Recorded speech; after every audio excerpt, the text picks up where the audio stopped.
niku wong sedekah separo biji kurma. Apa nek kita sedekah telo nggih Mbah? Telo sairis napa roti setunggal. Lah nek niate kita ikhlas nyari ridhone Allah, insyaallah memasukne kita dumateng surga. Alhamdulillah.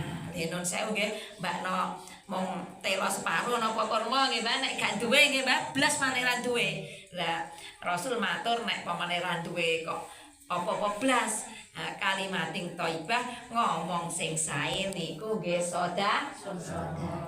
Dados intine menawa kita niku pengen masuk surga, artine terhindar dari neraka, kita dianjurne sedekah. Walaupun separone kurma utawa separone roti utawa nek syukur-syukur panganan itu sing kathah nggih Mbah. Niate sedekah niku saged ngedohne saka geni neraka. Berarti masuk teng surga. Nek saumpama ra blas nggih ngomong matur ingkang sae. Alhamdulillah.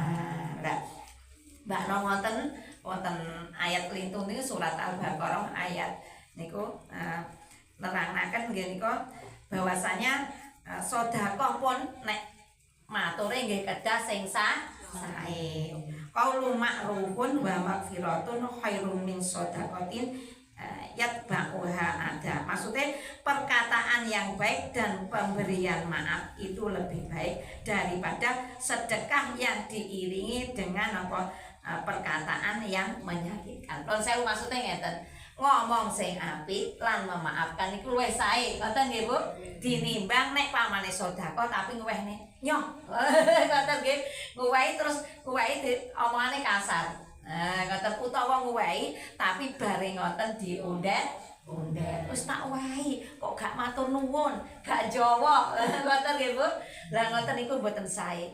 Lah daripada ngoten mendingan ngomong sing sae kalih saling memaafkan. Dados intine nek kita sedekah niate kudu karena Allah, ikhlas ngoten. Aja ngarep-ngarep balasane manungsa kecewa. Ngoten.